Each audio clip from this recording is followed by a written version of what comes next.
Hi, friends. Sometimes I need help with the narration part of making videos, and this is one of them. I did all the writing. It's not AI making the script, it's me. But my voice is scratchy today, and I'm going to let Tyler from Revoicer help me out. This video is the 1985 murder for hire killing of Sandra Black in Bryan, Texas. And be forewarned, there are violent acts in this video or that we'll be talking about. Of course, you won't see any. So if you're triggered by that, please skip this one. Thank you. Have a great evening. Part 1. The Crime. On the quiet evening of February 21st, 1985, Robert Vanoy, Bob Black Jr., and his 15-year-old son, Gary, pulled up to their home on Steep Hollow Circle, east of Bryan, Texas. Gary wasn't feeling well that day. He had a fever and sore throat. His brain was zoned in on getting into bed as soon as possible. As soon as he took 2 steps inside the door, he knew that something was off. He saw his mother's purse on the buffet. "Mom," called Gary. As soon as it was out of his mouth, Gary saw his 36-year-old mother on the floor, lying on her back between the kitchen entrance and the table where she had served their meals for the last 8 years. "Mom." He ran to her and touched her shoulder. That's when he saw the blood around her head and the shot between her eyes. His father was still outside. Gary stood and backed away so quickly that he almost fell. He ran out of the door and found Bob. He told him about his mother and Bob took over. From there, everything around Gary Black moved lightning fast while he could barely move at all. Hardly any time passed before 2 deputies from the Brazos County Sheriff's Department swarmed through the home with their pistols in their hands, ensuring Sandra Black's attacker had left. When they had cleared each room of the house, they went out to ask questions. Bob Black told them his wife's van was missing from the driveway. Already, there were more cars and more flashing lights. Gary was aware of his mother's body coming out of the house in a bag. They loaded her into an ambulance. He heard someone say something about an autopsy, and he felt weak. Yellow tape went up, blocking the entrances to their driveway and home. A bulletin was issued to be on the lookout for the van normally driven by Sandra Black. Sheriff Ronnie Miller walked through the house, noting the chaotic scene of overturned furniture and ransacked rooms. To an untrained eye, the maze of mess looked like the aftermath of a burglary gone wrong. But Sheriff Miller and his investigators recognized the rooms for what they were, ridiculously theatrical, like the high school had sent over a couple of drama students to stage a scene for a play. Sandra Black had been shot from behind, one to the back of her head and near her ear.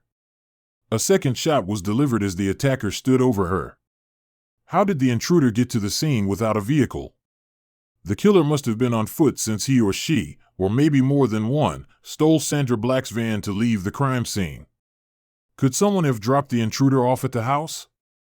Sheriff Miller didn't believe this was a random act of violence. In fact, he and his investigators, Charlie Owen and Chris Kirk, didn't miss the husband's contrived crying spell that came on when he noticed neighbors gathered in the street.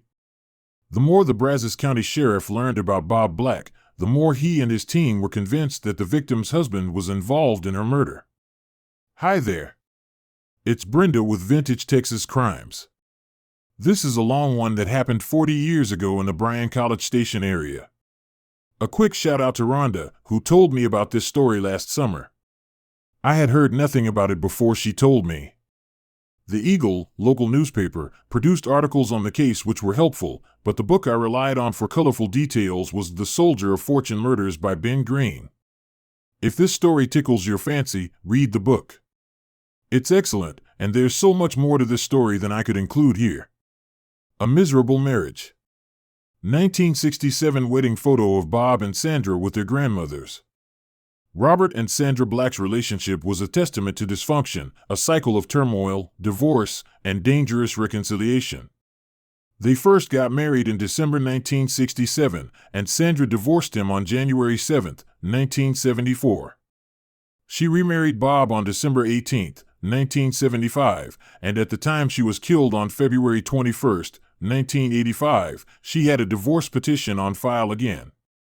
This rocky relationship took off when Sandra met Bob at a picnic mixer for Texas A&M Corps of Cadets to meet girls, since there were only a few attending the university. It was the spring of 1967. Sandra had been out of high school for a year and taking college courses at Allen Academy, while working full-time as the head bookkeeper at Briarcrest Country Club. Bob was a sophomore at Texas A&M University and 2 years older than Sandra. He love-bombed Sandra, wrote poems for her, and gave her flowers. She fell hard for him. 2 years into his education, Bob was struggling to keep his grades up. He had been put on scholastic probation, but he took summer classes and brought his grades up to maintain his place at the university. The hardcore curriculum at Texas A&M was stressful on a young man who had made near-perfect grades at Haskell High School in his hometown of the same name, 55 miles south of Abilene. Just being an average student with mediocre, almost failing grades at Texas A&M was not to Bob's liking. The Vietnam War was heating up, and young men not in college were being drafted. Bob had a student deferment because he was in school, but if he began failing, he would lose his deferment and be drafted. Then everyone would know he had flunked out. Bob figured out that he could be a gallant hero who left college to go fight for his country, and that way, he was no longer on a path to inevitable failure. So without talking to Sandra or anyone else, Bob did not register for school in the fall of 1967. Instead, he enlisted in the U.S. Marine Corps and was shipped out in October 1967 for boot camp. When he came back in December, he convinced Sandra Eimann to marry him. Sandra's mother, Marjorie Arnold Eimann, did not care for Bob from the beginning. But she and Sandra's father, Glenn Eimann, resigned themselves to accepting the marriage. Sandra visited her new husband in California, taking along her white poodle, Tramp, on the cross-country drive. Bob came home for Gary's birth in the fall of 1969. In 1970, he was stationed in Hawaii. Sandra and little Gary joined him. They lived their happiest 20 months of their marriage in Hawaii. Bob was then shipped off to Vietnam, where eventually he became a flight officer. He could not be a pilot because his eyesight was not 20/20, so he had to be happy sitting behind the pilot, focused on the mission and the equipment, and being a second set of eyes. Sandra packed up Gary and they went back to Texas while Bob was in Vietnam. After 6 years in the Marines and flying in more than 100 combat missions in the Vietnam War, Bob came back to the Bryan-College Station area on leave in the summer of 1973. The Vietnam War would not be officially over until 1975, but all involvement by the U.S. was over in March 1973. That left the U.S. Marine Corps replete with officers on the payroll and little for them to do that matched their ranks. It was time to reduce the force. While on leave, with no warning, Bob received a letter from the U.S. Marine Corps. They sent him a check for $10,000, placed him on reserve status, thanked him for his service, and informed him he was no longer needed full-time. Bob was horribly disappointed. His world fell apart when he got the letter. Bob suffered when he didn't feel special. He was an average-looking man, and some women thought his dark looks were handsome. Bob was 5 feet 7 inches and 30 pounds overweight, and he hounded his wife constantly about her weight after he was out of the service. His position as flight officer in the Marines had helped him to feel okay about not being tall, but with military life gone, he loathed himself and made his family pay for it. Bob Black was controlling and demanding. He exploded in anger about any little thing. The Vietnam vet had felt like he was a hero when he was a Marine. In Bryan, he was just another unemployed college dropout looking for a job, and when he got one, he never kept it long before he quit or was fired.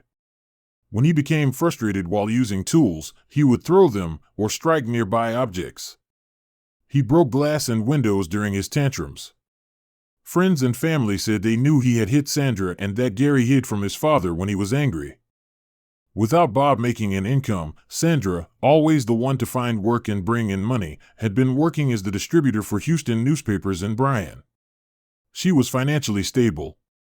Sandra finally got enough of his nutty behavior, filed for divorce. She did so after Bob took off and stayed gone for 3 weeks before letting Sandra know where he was. His behavior had become intolerable. He wouldn't stay with the job, and Sandra knew he was cheating on her. The divorce was finalized in January 1974 and they lived apart. Bob still had not worked when the summer of 1974 arrived. He went to his high school reunion in Haskell, Texas, where he ran into a friend from high school who helped him get a job in the Midland oil fields. Working as a laborer for an oil company, Bob finally applied himself. Part 2. Midland. Within a few months at the new job, he had shown he was a valuable employee, and Bob was promoted to a white-collar job with the company as a field supervisor. With the promotion came a company car. Early in 1975, he began trying to convince Sandra, who was living on her own and doing fine, to sell the home they had bought in College Station and join him. It had been just long enough that it seemed he would keep his job, which was a good-paying one. It was also long enough since her last scare from Bob that Sandra could put it out of her mind and reconcile with him. So Sandra moved to Midland, where they bought a house. And wouldn't you know it? Bob was soon having trouble on the job. He was dressing like a slob, showing up to meetings in t-shirts and jeans, and smelling of beer. He was not staying focused on his work, and it wasn't getting done. On Thanksgiving night in 1975, after enjoying a Sandra's home-cooked turkey dinner, they watched the Aggies play the Longhorns. Later that evening, the Blacks went to bed just like they always did. Sandra woke up about 3 a.m., and Bob was gone again. Of course, when he came back a couple of weeks later, he no longer had a job. But somehow, as soon as he got back, he talked Sandra into marrying him again, which they did on December 18, 1974. Sandra did not have a job in Midland because she and Bob agreed she would stay home. Neither of them could find work, and by February, they couldn't pay their house payment or their bills. They scraped together enough money to put gas in their car and head back to Brazos County. They would move in with Sandra's parents on Winding Road in College Station. Trigger warning: there are frequent graphic references to violence and dangerous domestic situations from this point forward. Once he was back in the Bryan-College Station area, Bob did not even try to get a job. Meanwhile, while Bob was wallowing in self-pity, Sandra and her mother converted a rental house Marjorie owned next door to her house into Happy Face Daycare. Their license allowed them to have 31 children at a time. The daycare was located near the intersection of Lawmen and Winding Road. It was near enough to Texas A&M University that it was full all the time. Thanks to Sandra, her family's income grew from 1976 forward. In fact, she was earning $36,000 in 1984, which was like having a $112,000 annual income in 2026. Sandra was the breadwinner 95% of the time. It is hard to understand why Sandra Black stayed with Bob, but that's not said to criticize. As a society, we have learned that leaving is challenging for most women in these types of relationships. Sandra Black's life is a cautionary tale. If a man does the things Bob Black did, which we are about to get into, the wife needs to get out as soon as possible. One big reason Sandra didn't leave was that Gary idolized his father, and as he got older, he begged his mother to stay with Bob and give him another chance. A court document I found said that Bob Black frequently tried to take his own life. I don't believe he really wanted to die during those events. He did it to keep Sandra around. Sandra always relented and stayed with him when he would take a handful of pills to end it all. But he never took enough to really hurt himself. Sandra, however, was convinced that he would kill himself. Along the way, there were countless red flags that pointed out the danger she and Gary were in. It's hard to judge which is the worst, so I'll just give you 3. There was the horrific day he shot Sandra's little poodle, Tramp. She had had Tramp since before she had met Bob. Sandra and Gary, then 7 years old, screamed at him to stop when he got his G*N and K** led the little dog, all because he was barking at a salamander Bob had put in a bucket. Prior to that, there had been a huge red flag that came when they were trying to buy the house on Steep Hollow Road. They needed $10,000 as a down payment, and they could assume the loan. It was a nice house that needed a lot of fixing up, but it was the perfect deal for them since it was the only way they could get a loan because of credit problems they had in Midland. They were living at Sandra's mother's home, and Bob wanted Marjorie to loan them $10,000. Marjorie Eimann told him, "I don't have that kind of money, Bob." Sandra said, "Bob, my mother doesn't have an extra $10,000 to loan us." Without warning, Bob sprang at Sandra, grabbed her, and threw her across the living room and into the screen door. The door gave way and broke open, spilling Sandra onto the concrete porch. She didn't break any bones, but she was bruised up from head to toe. Bob took off and stayed gone for a couple of weeks. When he came back, Sandra's bruises were still there, but she took him back. Bob's family loaned them the $10,000 for the home and 6 acres on Steep Hollow Circle, and they turned it into a dream home. There was plenty of room to enjoy their lives. Even so, the good life was not enough for Bob. He pitched fits regularly, got mad at the drop of a hat, and caused Gary and Sandra to walk on eggshells. Also in 1976, Bob became angry at Marjorie Eimann because she came over when her daughter called. Bob had just stormed out during one of his tantrums.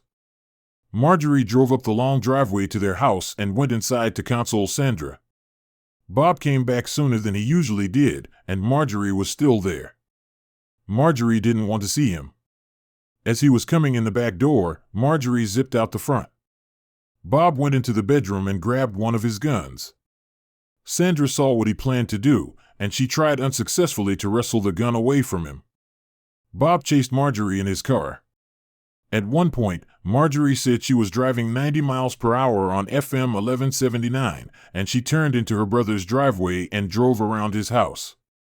She had enough of a lead so that Bob didn't see her, and she hid out there all day long. After that, Sandra insisted he go into the hospital for treatment. He entered Greenleaf, a local psychiatric hospital. The doctor said he had atypical depression and put him on Triaval, which helped. When he got out of the hospital, he came home and went to work as a residential electrician. He liked the work and was good at it. Homeowners praised him to the companies he worked for. He wasn't steady at any job.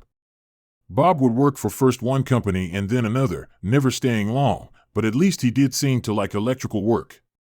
In 1983, he went to work for the post office. He held the job for over a year, but quit without explanation after he had been there for 14 months. Their lives were one big blur of Bob Black's shenanigans, blow-ups, anger problems, job losses, new jobs, psychiatrists, broken windows, Bob running off for a few weeks, and Sandra trying to get him to take his medication. In July 1984, Sandra filed for divorce again, the legal petition citing cruel treatment toward petitioner of a nature that renders further living together. Inexplicably, the couple reconciled once more. The divorce case was dropped in December 1984. 2 months later, Sandra was dead. Part 3. A catalyst named Teresa. As far back as 1982, Black had talked about killing his wife.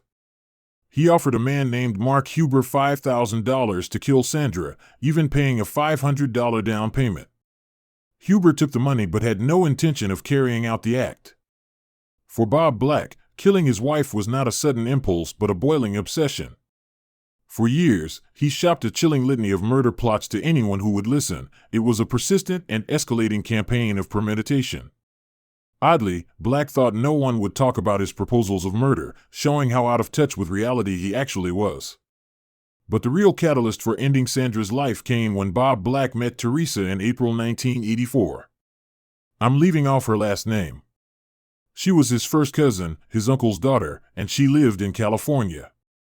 Bob had not seen her since she was a little girl. He attended a spring family gathering in Houston, and Teresa was there. Bob was instantly obsessed. He was 38 and Teresa was 10 years younger than Bob.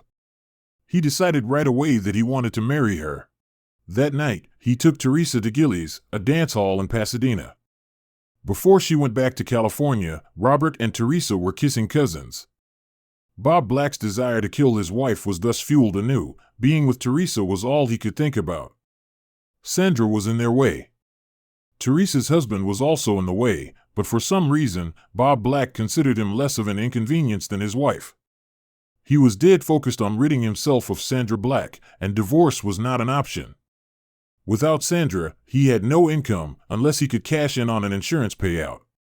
He began laying out his gruesome death plot scenarios to Mark Huber's brother, David Huber. David declined to help.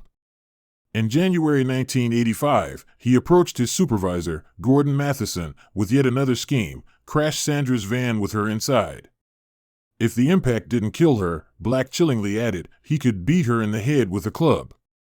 None of these men took Black seriously or went to the police. Matheson thought Black was merely fantasizing.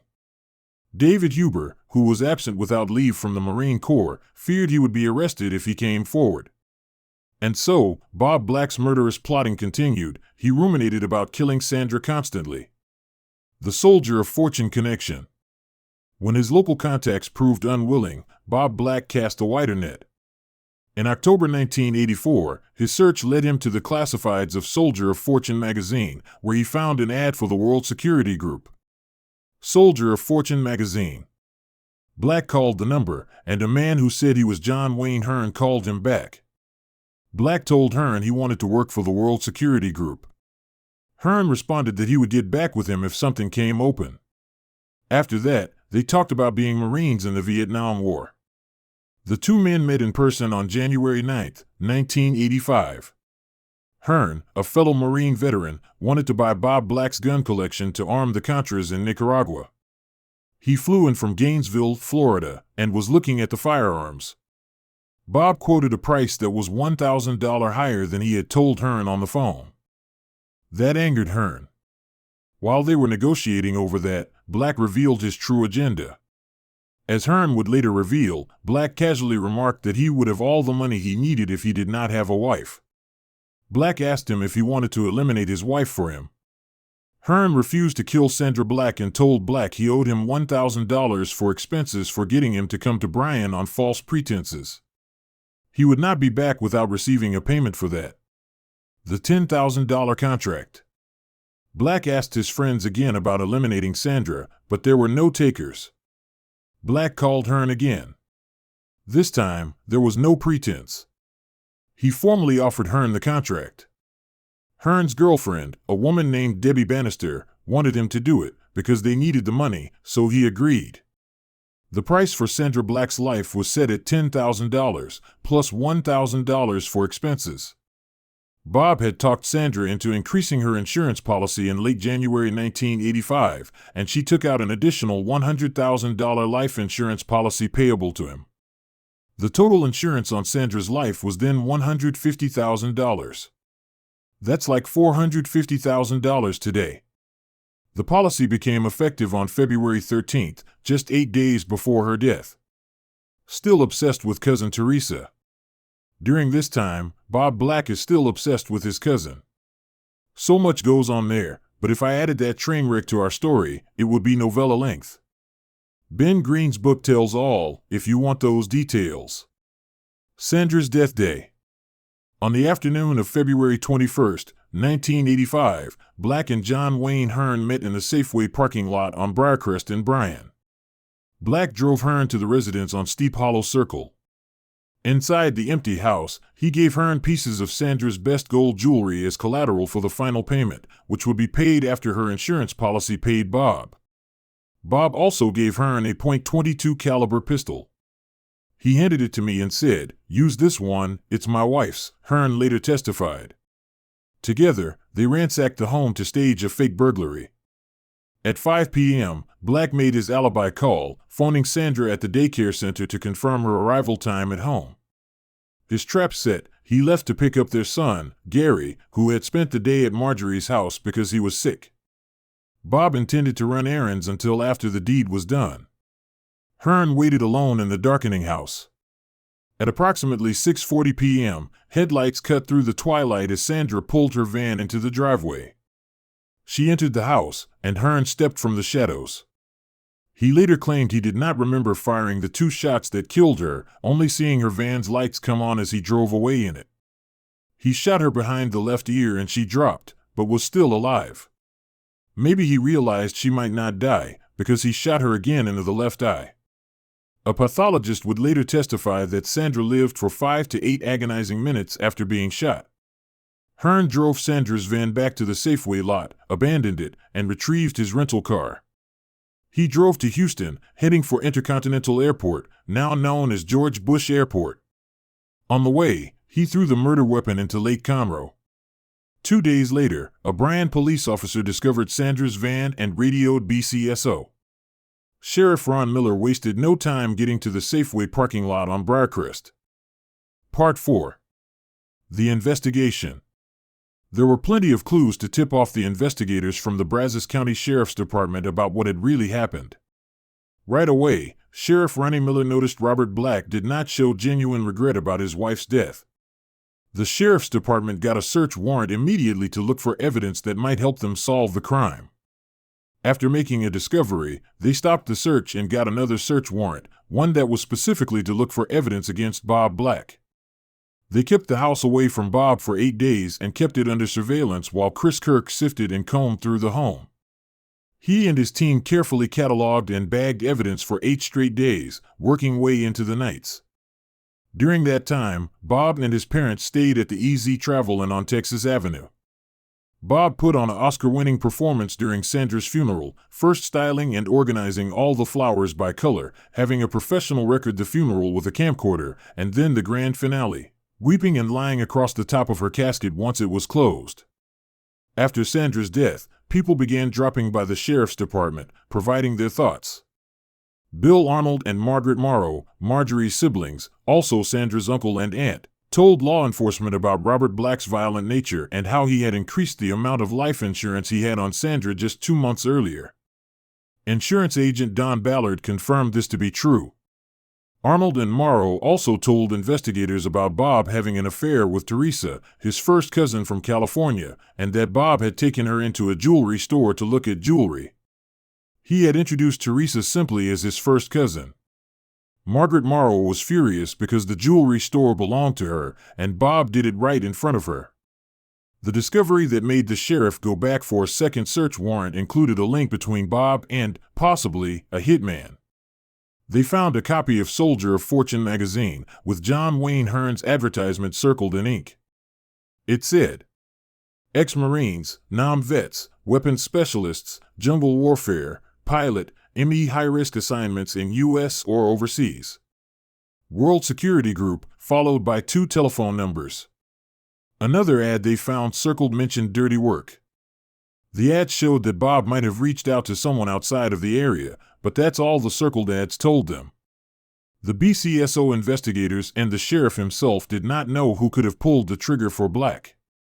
After an informant within the biker community of Bryan called in a tip, plus an anonymous tipster called in, the investigators on Sandra's case found out about 4 local men who Bob had offered to pay for eliminating Sandra Black: David Huber, Mark Huber, John Boygoris, and Gordon Matheson. After interviewing the men, the investigators were certain none of them had done it. 2 days after the murder, the Eagle threw Sheriff Miller way under the bus when they ran a picture of him by the van found where the killer had abandoned it, in the Safeway parking lot. It came with a headline of "Sheriff has no suspects in shooting." The sheriff felt an intense pressure to solve the crime. His recent election victory was also being challenged at the time, and he really needed to bag Bob Black. Plus, he just wanted to get the guy put away. Miller knew he was a dangerous man. And then it was March 7th, and Sheriff Miller received a terse call from Sandra's family. They were going to hire a private investigator to start digging into the case. They wanted someone held accountable, and they figured Bob Black was involved. They were impatient and afraid to wait too much longer. Sandra Eimann feared Bob would send someone for her so he could have the daycare. Miller had already been after District Attorney Bill Turner to work with him on the warrant to arrest Black, and Turner refused. The DA said the evidence just wasn't there to convict Bob Black. At the 2-week mark, this was the evidence against Black. A Soldier of Fortune magazine with ads circled. For local men who said Bob had asked them to kill his wife. Evidence of a serious girlfriend. Found in the attic were an envelope with pictures of the kissing cousins and everything exposed positions of sex acts, 49 letters from Teresa in California to Bob's secret post office box, and 52 letters from Bob to Teresa that she had returned to him when she was trying to break off the relationship. An increase in insurance from $50,000 to $150,000 on Sandra's life. Weaponry in his closet showing he was probably a ticking time bomb, but not necessarily evidence for the case at hand. They had found hand grenades and other military explosives. On March 8th, the day after Sandra's family told the sheriff they were going to get a private investigator, a phone call came in that broke open the case against Bob Black. Investigator Charlie Owen of the Brazos County Sheriff's Office answered a call from a Florida police investigator who said his name was Bear Bryan. Side note, if you are an Aggie of a certain age, you might be amused at how close the name is to another one. And if the name is of no significance to you, Coach Bear Bryant was a beloved football coach at Texas A&M from 1954 to 1957. If you don't know about Coach Bryant, it won't matter. You won't miss anything in this story, but wow, what a coincidence. The caller was Sergeant Bill Bear Bryan from Gainesville, Florida. He explained how he had called the Bryan Police Department asking them about a Bryan telephone number. He had been connected to Captain Gene Knowles, and Sergeant Bryan had asked him who the telephone number 409-822-XXXX belonged to. Knowles looked it up in a reverse directory. That number belongs to a fellow named Robert Black, Jr. out on Steep Hollow Circle, said the captain. Bryan asked Knowles, "Do you have any recent unsolved murders there by any chance?" "Well, yes we do," said Knowles. "Black's wife was murdered 2 weeks ago. But you need to call the Brazos County Sheriff's Department. It's their case." At 1:30 p.m. that Friday afternoon, Florida's Lawmen Sergeant Bryan delivered some of the best news ever to burn through those old hardwired telephone lines. Bryan told Charlie Owen, "I think I'm going to help you solve a murder case over there today."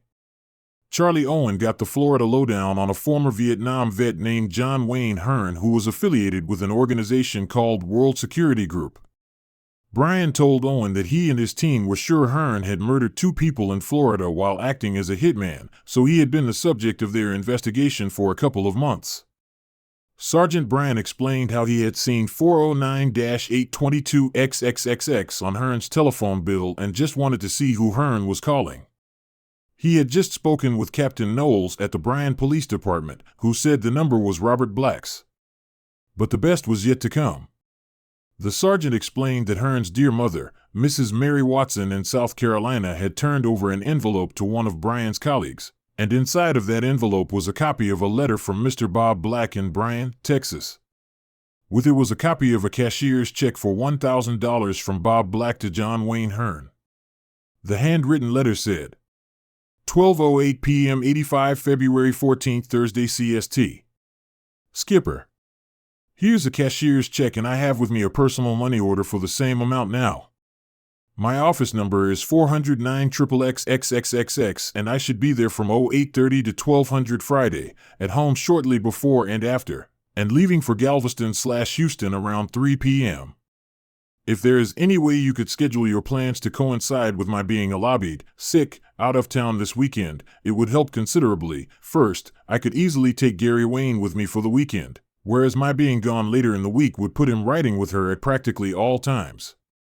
Second, it will take some fast talk to arrange being gone from work as well as home on, probably Thursday. No hard feelings if you can't, I understand. Also, don't want to push it down to the wire, February 23rd. B. Bob had sent the letter to Hearn via FedEx, and it arrived at Hearn's mother's home on February 15th. Explanation of the letter's contents. Bob was studying for his state insurance test and using an office at Don Ballard's insurance agency to study in. That was what he referred to as work in the letter. The trip to Galveston/Houston was an insurance-related convention set for 2/15-2/17/85. Hearn did not go to Texas on those dates as Bob requested. The reference to February 23rd probably means the date that Cousin Teresa's divorce was going to be final, but I'm not sure why that would be down to the wire. John Wayne Hearn's mother had received the letter right after a visit from Florida investigators who were trying to find Hearn. She opened the letter, read it, and decided she needed to keep a photocopy of it and the check just in case. She had given the original to Hearn that night. Florida investigators had called her and a few days later, asked if she had seen Hearn, and they grilled the tough old woman for hours. In fact, she stood up to them better than they could put up with her word salad and lies. Finally, one of the detectives showed a picture of a woman to Hearn's 6-year-old son who was waiting in another room for his grandmother. The woman was Deborah Bannister, widow of one of the murder victims. The little boy told the detective that was his new mama, and he had been to Disney World with her and his new sisters a few days earlier. Mary Watson knew she had to tell the truth, then. She told everything she knew and brought them the copies of the letter and the check. She also turned over many cassette tapes of recorded phone calls. Her son had put the recorder on her phone for his business, she said. She changed the tape when it was full. That helped the Florida case immensely, but not completely. They still had some work to do. But it had pretty much solved the case for Brazos County. BCSO grabbed up that ball and ran with it. They found out Hearn had been on an airplane to Houston from Gainesville the day before Sandra was killed. He had stayed at a motel in Navasota the night of February 20th. The previous month, he had stayed one night at the Ponderosa Hotel on Highway 6 on the south side of College Station. Hearn had left on a flight out of Bush Airport to Gainesville on the same date that Sandra was killed. DA Bill Turner said that was enough evidence for him, and a Brazos County judge signed 2 warrants. One for Bob Black, and one for John Wayne Hearn. March 8th was a Friday. Miller found out that Bob had taken Gary to Houston for the weekend, so it was going to be 2 days before they could arrest him. They wanted to ensure Gary Black was safe and out of Bob's reach before they let Bob know he was going to be charged. On Sunday, March 10th, Bob and Gary returned from Houston. Bob put Gary to work. He told him to use the gas-powered tiller and break up their garden. Gary wasn't even halfway finished with the chore when his father appeared and told him to put the tiller up. A sheriff's deputy had called, and they were going to the sheriff's office to pick up Bob's guns that had been taken into custody when they had searched the house. Robert Black, Jr. was directed into a back room where the BCSO deputies said he could sign the paperwork to collect his weapons. Gary was told to wait in another office. Sheriff Miller advised Black of his rights and told him he was being charged with Sandra's murder. Bob Black clammed up and refused to discuss anything. He had not been cooperating previously, so they expected this. They had asked him to submit to a polygraph so they could clear him the week after Sandra's death, and he had refused. After much back and forth with Sheriff Miller and the Florida lawmen, the hitman agreed to turn himself in, and 5 days later, on March 15th, John Wayne Hearn surrendered, as agreed, to Texas authorities on I-45's frontage road near Huntsville. Sheriff Miller had bet the Florida detectives he would not show and lost the bet. The killer cried and carried on like a baby when he was arrested. But after he got himself pulled back together, he eventually told them the whole story, but not without a few lies leading the way.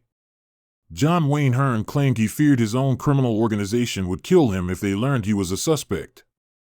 He also told them that principals from World Security Group had set him up.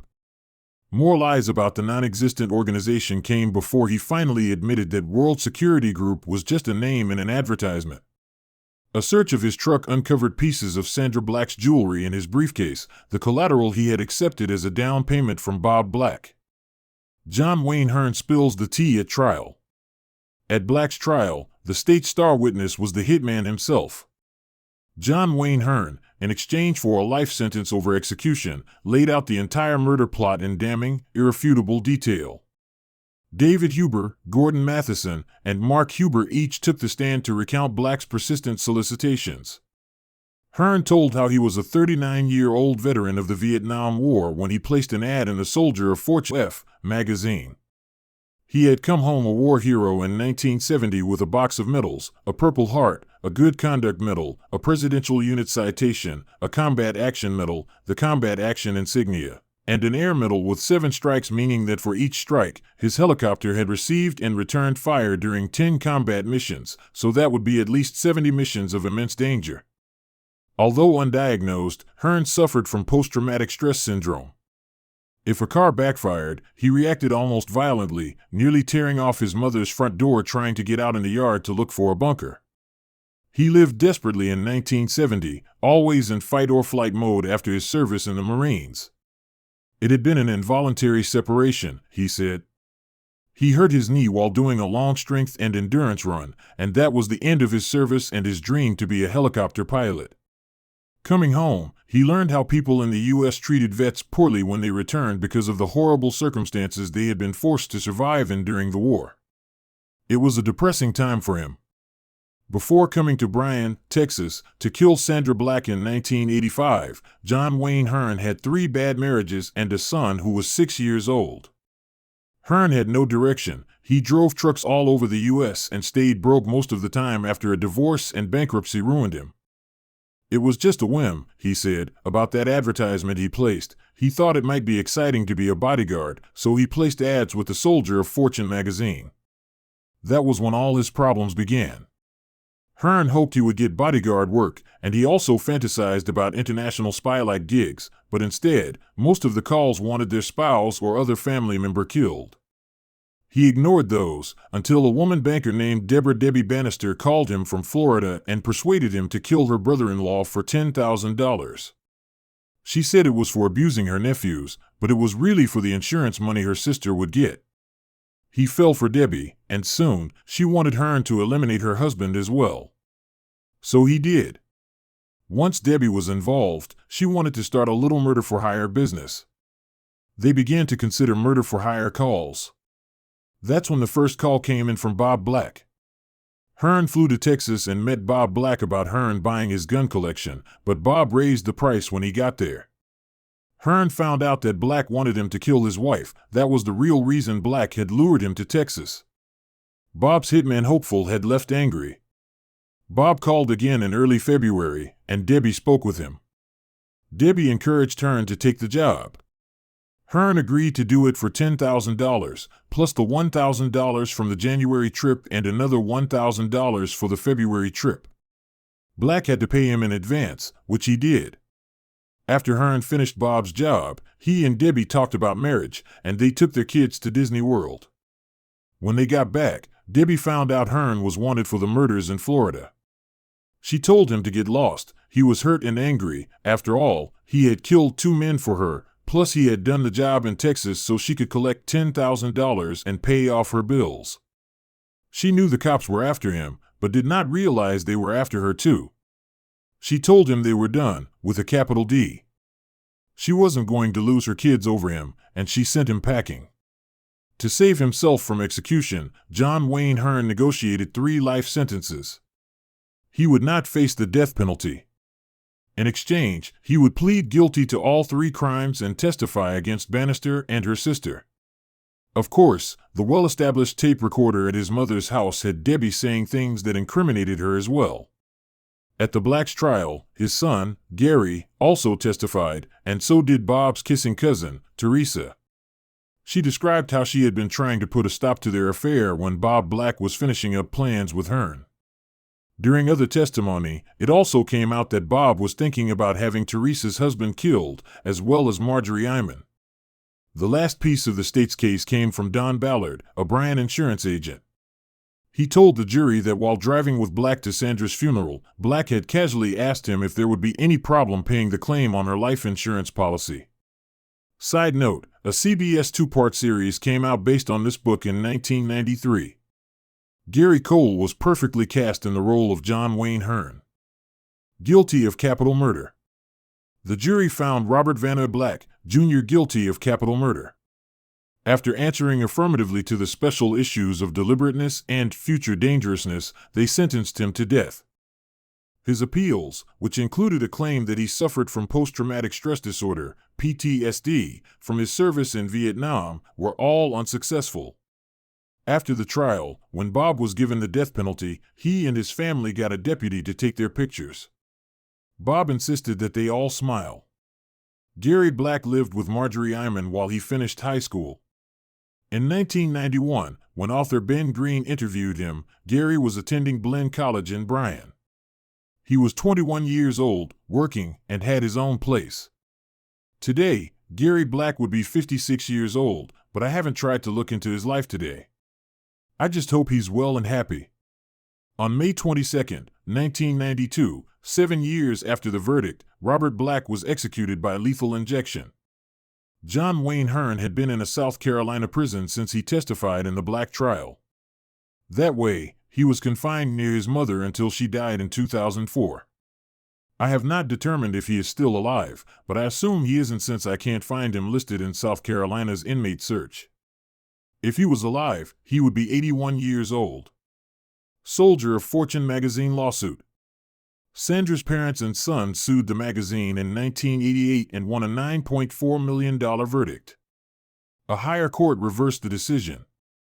Sandra and Gary said they decided not to pursue it any further. They mainly wanted to hold the magazine accountable and stop the classified ads for Hitman, which their suit had done. The family wanted to move forward. It was only after this and other similar lawsuits that Soldier of Fortune magazine shut down its classified section. Sources: The Eagle, newspaper in Bryan, Texas, articles from 1985. The Soldier of Fortune Murders, Ben Greene, an excellent book written in 1992. The book is out of print, but there are copies of it available on Amazon. You can also read it at no charge after you set up a free account at the Internet Archive Library. Credits for pictures: the photos shared in this video are not mine, they are from the Eagle newspaper and the book mentioned above. Illustrations were generated from ChatGPT.